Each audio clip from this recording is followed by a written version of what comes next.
Okay, let's go.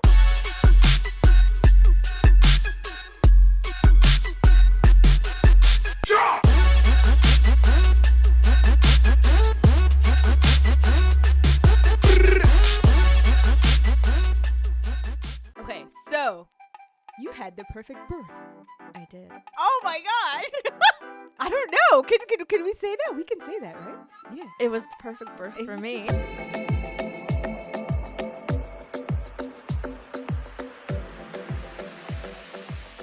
Welcome to Positive Birth Stories, where we are changing the narrative around birth, one positive birth at a time. And we have Anna back. You came back. I came back.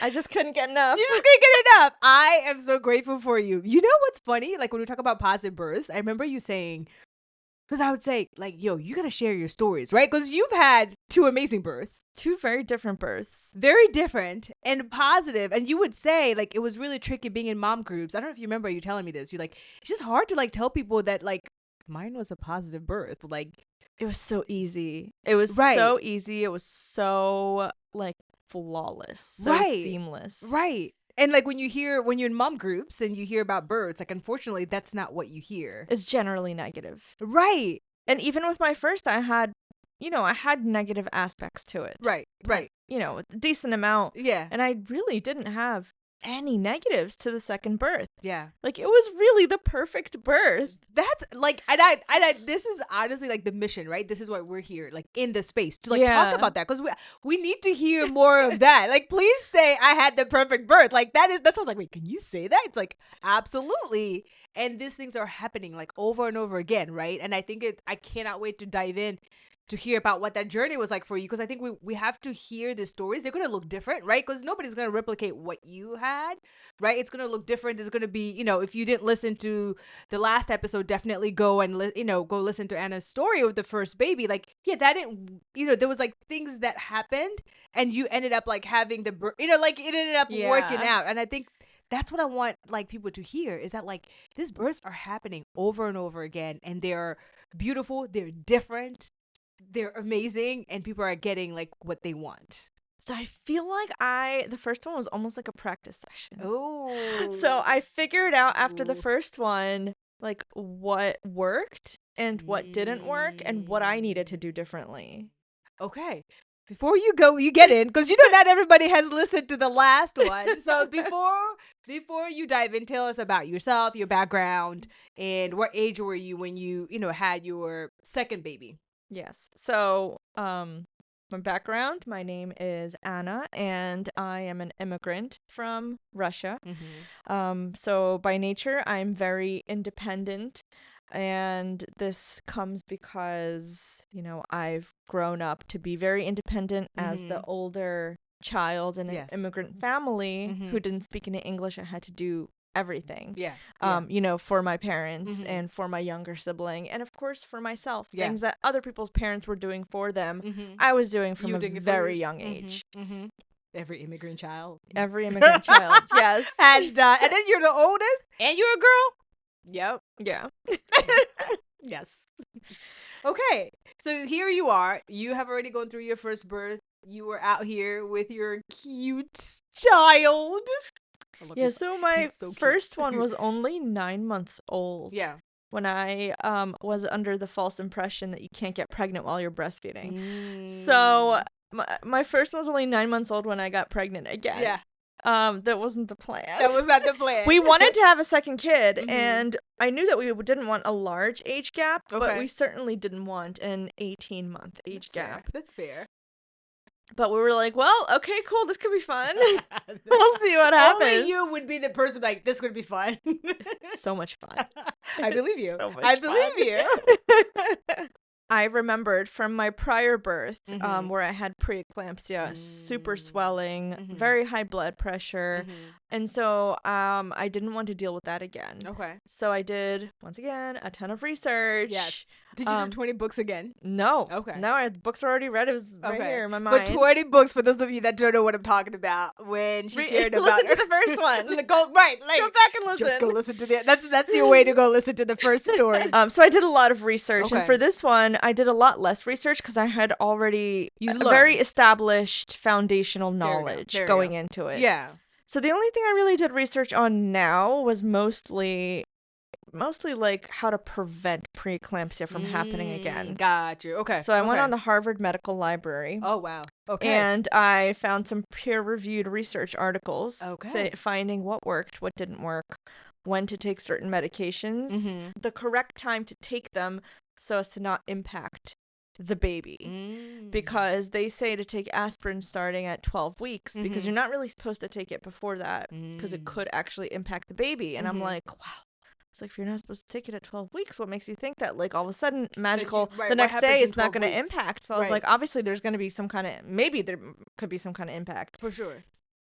So, according to Harvard Medical Research, the perfect time to begin taking aspirin for preeclampsia that is still effective, because if you start too late, it doesn't work. But if you start too soon, it could affect the baby. It's 14 and a half weeks. I knew you were going to say that. 14 and a half. That's the number, people. Remember that. Oh, my word. Oh, my God. Okay. So you were like, and a half. I am 14 and a half. Started taking baby aspirin daily, which is funny. It's called baby aspirin. Yeah. Not because you're having a baby. It's because it's teeny tiny. Teeny tiny. I know. It is not. Yes. Yeah. But I took baby aspirin, which, side note, I had to go to 3 pharmacies before I found a baby aspirin that wasn't coated in artificial red dye. Oh. Can you believe that? Wow. I would not have. Which, because the dye is another thing that affects a fetus. So I did not want that either. Because, like, I don't normally eat artificial dyed foods. Yeah. I'm not the healthiest person in the world. Don't get me wrong. Yeah. I'm not super crazy. Like, I feel like I'm kind of giving off this persona. I'm not. No. You know what it is? It's who you are. Like, we talked about this last time, right? It's who you are, right? Who you are is who you bring to this journey. And, like, you just told us your background. You're the independent. Yeah. You're the one who's going to be like, did you just say no to me? Let me go find out who says yes, right? Like, this is part of who you are and your personality. And I think that's the beauty of it. And that's what I've loved about you. Like, from the beginning, you really do the work and you really do the research in everything that, like, matters to you. And I think that's beautiful. Well, I did the research on food dyes. I did the research on everything. Yeah. But I did the research on food dyes as well. And the risk is not, it's only a risk, because anything that you do, it's like there's a reason why not everyone who doesn't exercise gets a heart attack, because it's only a risk. But your risk is elevated of complications if you eat artificial food dyes and the, like, heavily processed food. I forget what all the ingredients are, but there's, like, a whole slew of terrible things that are put into our food. Yeah. And I'm thinking, like, do I really need to take this red coated aspirin? It's red. Like, I don't need a red pill. It's just, I'm just swallowing it. Yeah. Just give me a plain undyed one. So I decided that the risk wasn't worth the benefit, because I don't need a visually appealing baby aspirin. Yeah, so I went and found one that wasn't dyed. I would understand, like, something like, I don't know, like, for example, Chick-fil-A. Yeah. I will eat Chick-fil-A. I know it's not healthy. I know there's bad stuff in it, but that's worth the risk.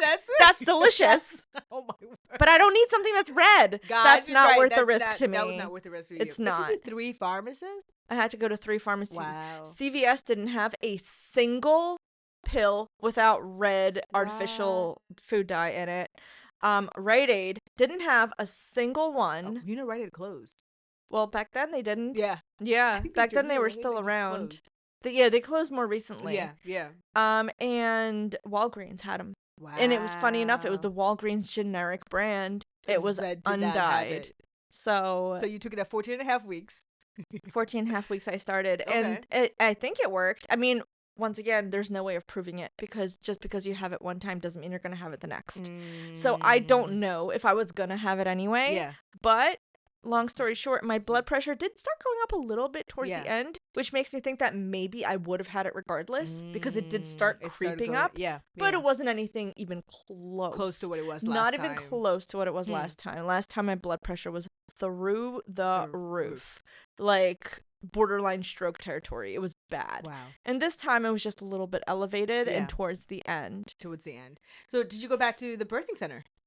I did. So I started my appointments at the birthing center, but I felt like I wasn't really clicking with it. I feel like the staff had changed because there was almost a 2-year difference between these births. Okay. I guess 18 months. Okay. Yeah. Okay.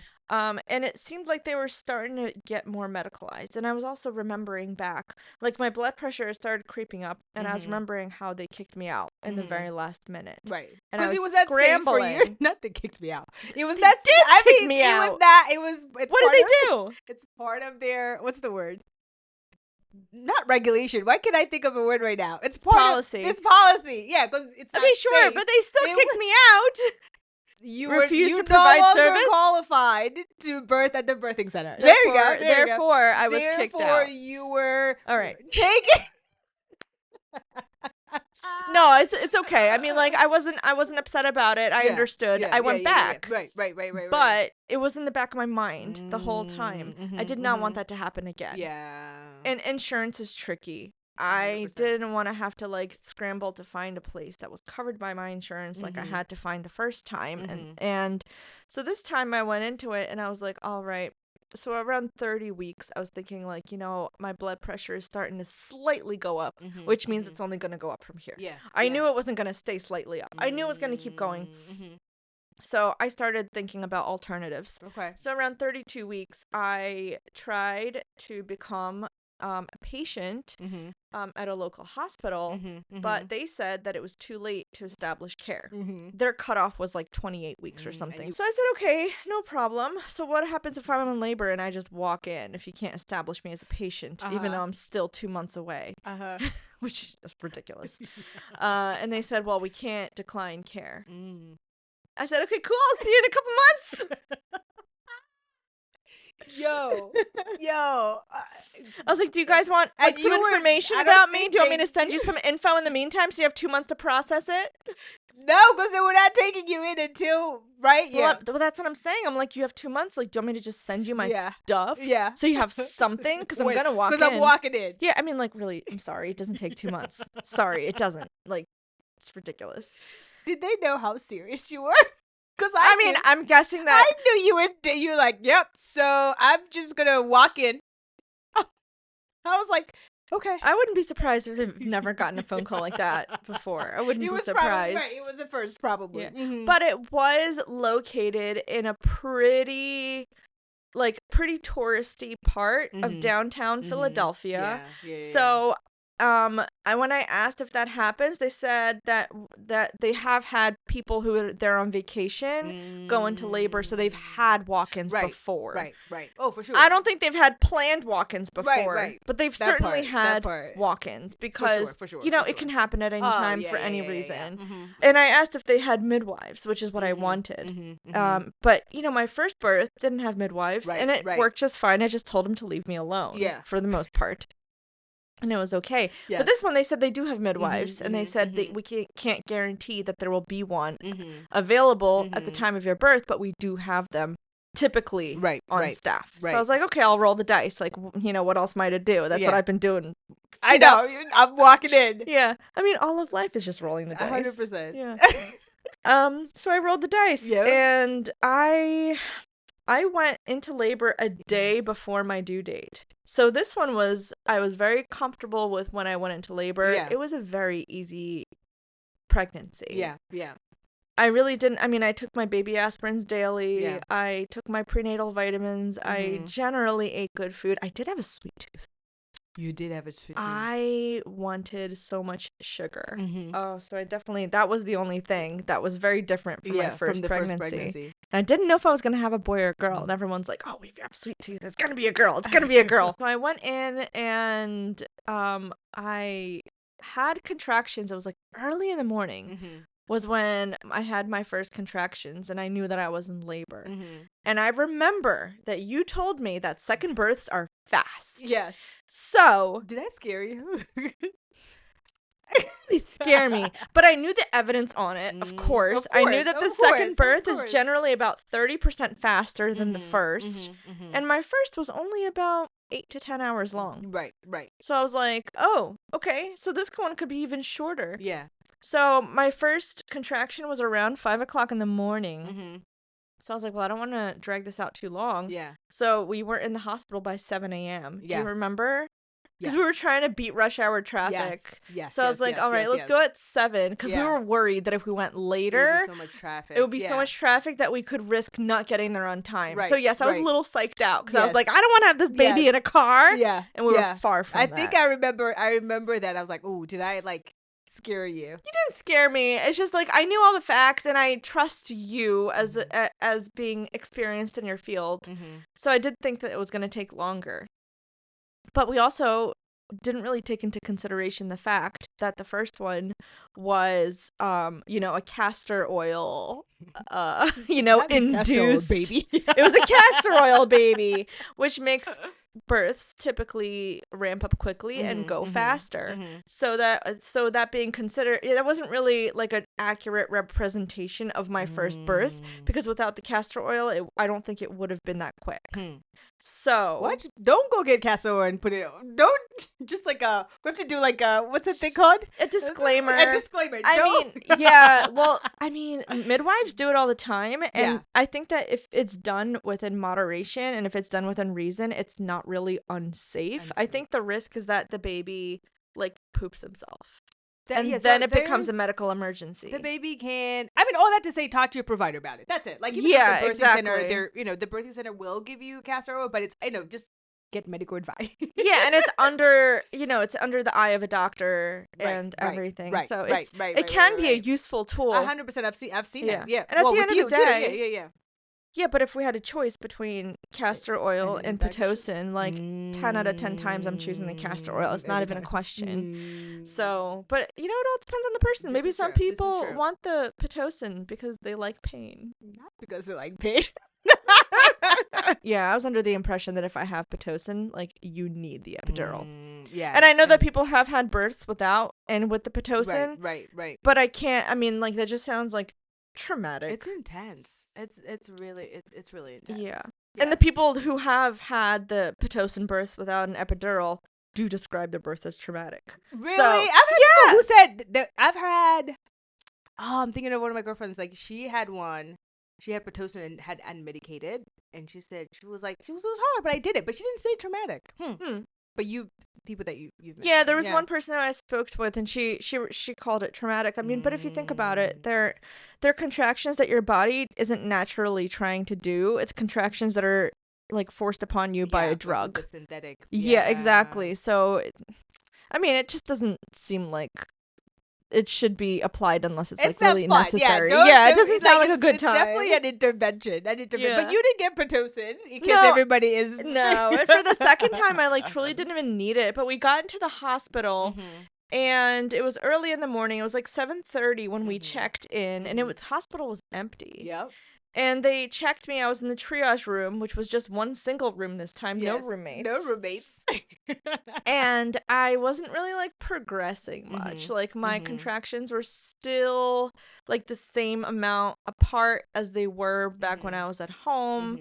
And they kind of stayed like that for a while. But after a while, they did transfer me into a room. And they gave me one of their bigger rooms because, like I said, they didn't really have anyone at the time. I was gonna say that room was big. I remember the room was big. The room was nice because they're going through a renovation. I don't know if they're finished yet, but they were going through a renovation, and so they gave me one of the newer renovated rooms. So it was a bigger room. It had a bathroom in the room, which was nice, and a shower in the room. So yeah, it was a pretty nice flowing birth. Yeah. I didn't have to scream that time. I remember my first birth, the whole time I was screaming, and the second time you were no, we're not going to scream this time. And you worked with me. You were so amazing because you worked through the whole thing with me. You knew exactly what to do. Breathing and we did the breathing together. We did the moving. You told me how to move. You told me where to do it. You made sure I was like engaged the whole time, where I never really had I never felt the need to ask for an epidural. Like it never even got that bad. It was such a flowing birth, of course, and I do think that a very large part of it was because of your help. Oh wow. It was very flowing because the first time there was really no opportunity for you to help because I was like connected to the wires and there was no room and the room was tiny. Like there wasn't really much that could have been done. Yeah. The second one, we had this like huge room. Yes, it was and big. we could walk circuits around it and do all the things. And I remember like the second time I wasn't afraid to pee. So I did I peed probably like 10 times during the which is great. Birth. Right. Yeah. Because we want you to pee to create the room for baby to come down. Exactly. Yeah, and the first time I didn't do that because I was just afraid of everything. I was just super uncomfortable. Yeah. Second time I felt very comfortable. I remember I came in with this birth plan and I remember my birth plan on the sheet. I went overboard. I did more stuff. I put more stuff than I even wanted to happen because I figured I'd leave room for negotiation because I thought they would fight me on it. So I handed the paper to the midwife and she's like, okay, cool, this looks good, we'll do this. I was like, wait, what? Yeah. I was like, are you gonna do all of this? Yeah. You're not gonna try to fight me on this ridiculous one right here? Yeah. She's like, nope, this is fine. I was like, okay, cool. And at that point, this is in the very beginning, and I was like, this is like, I felt comfortable. Yeah. From the very beginning. So That's that was amazing. really nice. And I think that just literally talks about like where you birth matters. Isn't that wild? So much. That just the difference, because it was the same team, right? You used to in team in terms of, like, you still had me and your hubby, right? Like we were we were like your people in this first place, right? The first birth and the second one, and just that change of environment. It was still both hospitals, but two different ones, and how that was so significant. That's amazing. But not just environment, but also the people. So it wasn't, I didn't feel like just you were in my corner. Yeah. I felt like the entire medical staff. staff. Wow. And they were. Yeah. They understood what I wanted and they knew to kind of let it happen. Yeah. And they were very hands off without, like the first one, they were hands off because we butted heads and they stormed off and were like, I don't want to, I'm going to get out of here. She can do her own thing. Like, screw her. And the second time they were hands off because they understood that like I could do this. I have you in my corner, you know, like if anything happens, like there's someone there to, you know, call for their help and call for attention. It was just a completely different atmosphere because I had the buy-in of the medical staff. And the first time I had anything but. Yeah. It was really nice. That's deep. Yeah. That's deep. So you were, it is, because I'm just like, whoa, that's, you know, it's really deep, and it makes a difference, you know, it makes a difference. You didn't have to fight. You could just focus on your body and what it was doing at that time. And that's exactly what I did. And like I said, the birth flowed very smoothly. Like I had times where obviously the contractions were getting pretty intense. And then at one point, they were getting very intense, and you said, okay, well, how about we try the shower now? And that is because, and I didn't realize at the time, but that's when I was in transition, and the shower really helped. It did. And I'm glad that I waited, because I know that the water can stall your birth because it makes you too relaxed. And I'm glad that I waited until then, because I was in the shower and it helped me get through those super intense contractions. And then all of a sudden I felt like I needed to push, and I was like, wait, what? I was like, I didn't feel like the contractions got anywhere as bad as they did during the first birth because I was comfortable. You were comfortable. And so I was like, I need to push. I was like, really? Yeah. Like, I was like, great, but like, really? Yeah. Already? Oh, my word. And I mean, at that point I was in labor for a while, but like I said, it just never got that bad because it was such a different environment and I was in a different mental state. And once again, like, no one coached me to push. No one told me what to do. I just, they were just there. They were ready, I remember they told me to catch the baby, and I was like, wait, what? Because the first one they would never. And they told me to catch my baby. I was like, really? Yeah. You want me to do that? And it was so cool. It was such a great Oh experience. my gosh. It was the easiest birth. It was the most perfect birth. It was great. Birth. And I know that, like, I know a lot of people describe that like a home birth in those terms. Yeah. Yeah. But I felt like it, like being in a hospital setting in my case, and like I said, this is why everyone's different. But in my case, I was very happy to be in that setting because if anything went wrong, I was already there. Like I was 15 seconds from an operating table. But if you're at home, you still have to get transported. And I just saw that as a risk. So I just wanted a team of people who understood the kind of birth that I wanted. Let me try to do it on my own. And if anything happened, I was already there. You were already there. So for me, it was the perfect birth. But like I said, for everyone, it's different. It's different. Yeah. I love that. And I feel like I keep like repeating the same thing, but I'm like, this is part of why we've created this space, right? Because we want people to hear this, right? Because I love home births, like, right? Obviously, so I've supported all sorts of births, right? Of course, I love home births. They're great. And I always say, to folks, like, this is it's not everybody wants a home birth, and it's not for everybody, right? Even for those that want it, there might not be even like health. Like, they might not be as healthy to like have a home birth, right? Or have accessibility, whatever that case might be. And I think it's so important that people get to hear these amazing stories that happen in any space. Right, in a hospital settings, because that's my story. I had an amazing birth at a hospital, right? Like, and it was great. And and that's what I want to hear. So for you to be like, yo, I had like the perfect birth, I think that's the coolest thing ever. Like, you had the perfect birth in a hospital setting. Like, whoa, that's amazing, right? That, like, hopefully that's encouraging somebody and boosting somebody's faith to be like, oh, I can too, because you literally can have this birth that you want for yourself, which is going to look different for each person in whatever space that you want to be. And home birth, because you and I had talked about home birth, I remember that, because we did. Obviously you had called me and be like, all right, hey, we're number 2. I'm like, all right, let's go. I owe you money anyway, because let's do it.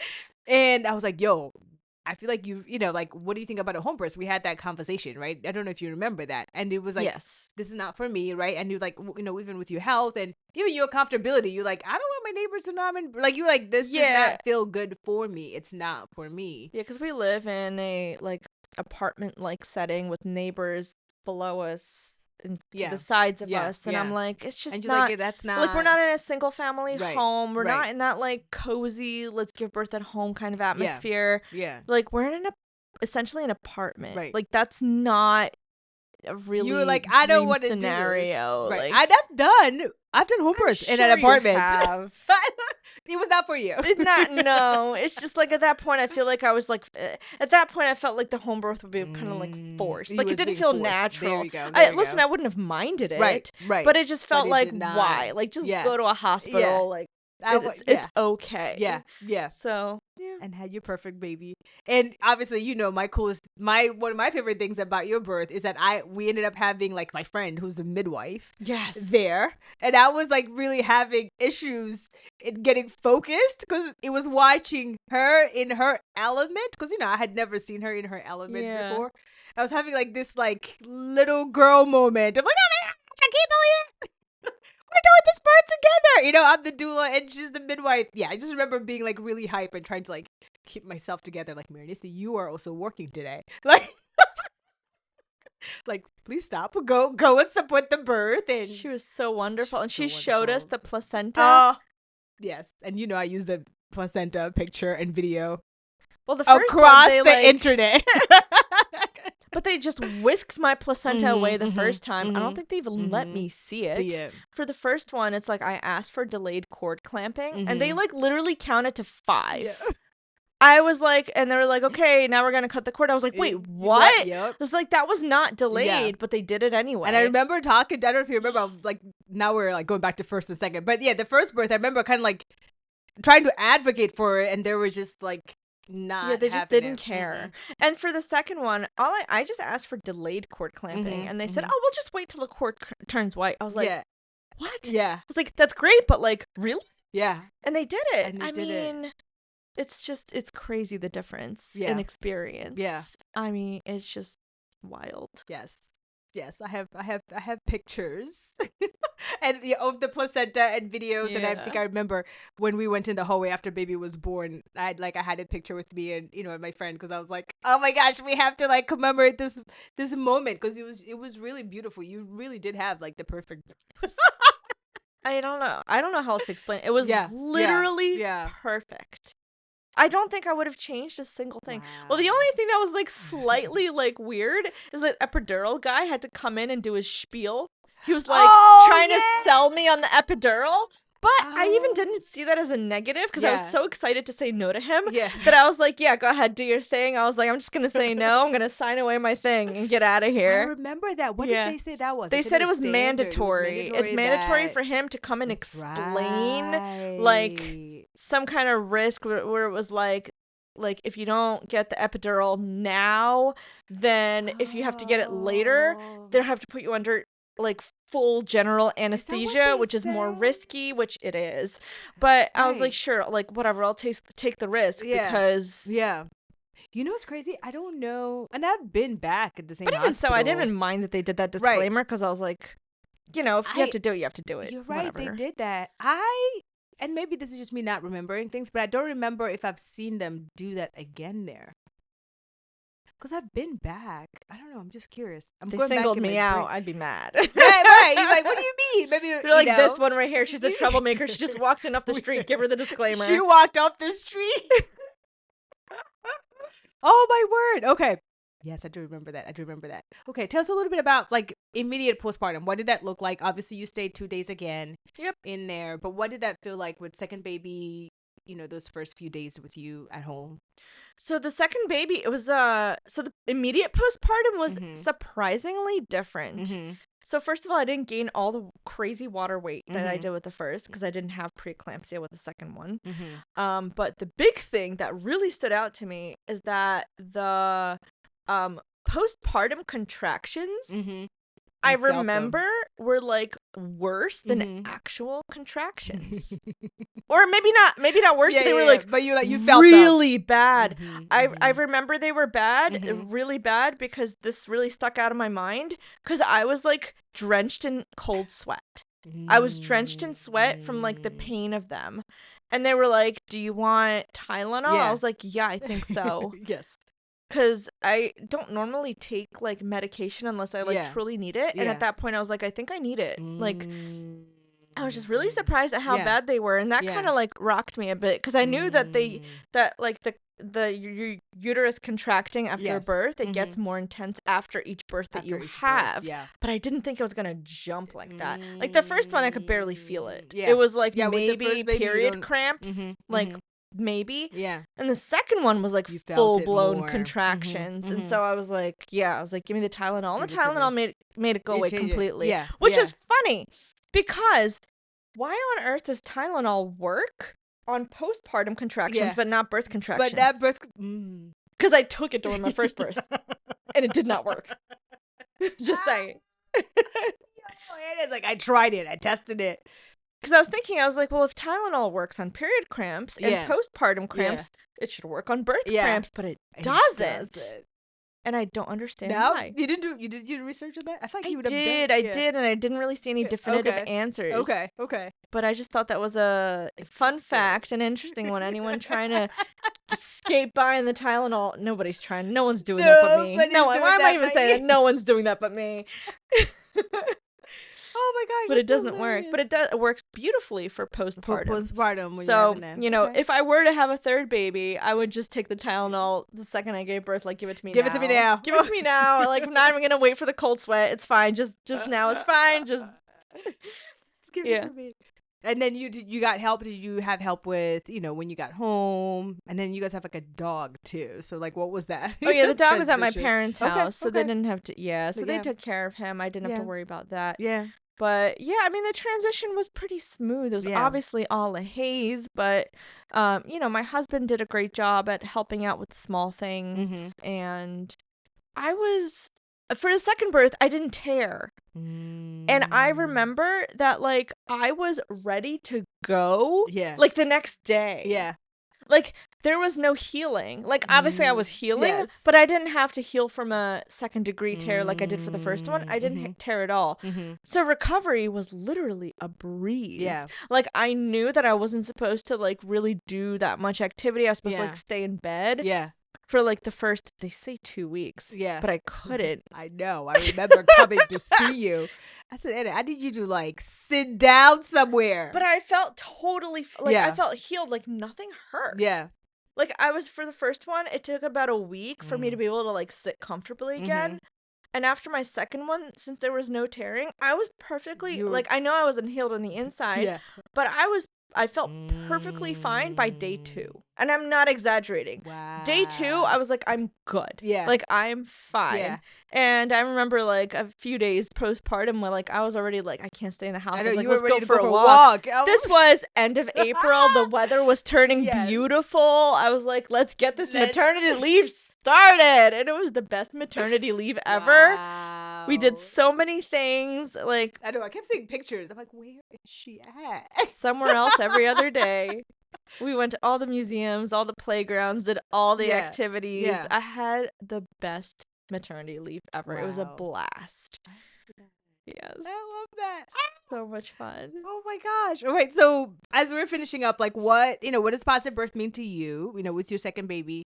And what advice do you have, for the person listening, watching, pregnant in this field? Like what would you tell them? My advice is to do your own research. Don't just take people's advice as written fact. Like, make sure you follow it up with your research and make sure that you decide to do what is right for you. And as for, the perfect birth, it all depends on what is right for you. And like I said, for me, it was having people who understood the kind of birth that I wanted in a hospital setting, which is what I wanted, because I felt like I had the best of both worlds. I had the services in case I needed it, in case of an emergency. But I also had the people who understood that, if it's not going to be an emergency, let it happen naturally. And they did. And that was, for me, that was perfect. That was perfect. So those are my words of advice. I love it. Well, thank you so much for being here. Come back next week for another positive birth story. And thank you again for coming for the second time. No problem. We will see you next week. Bye.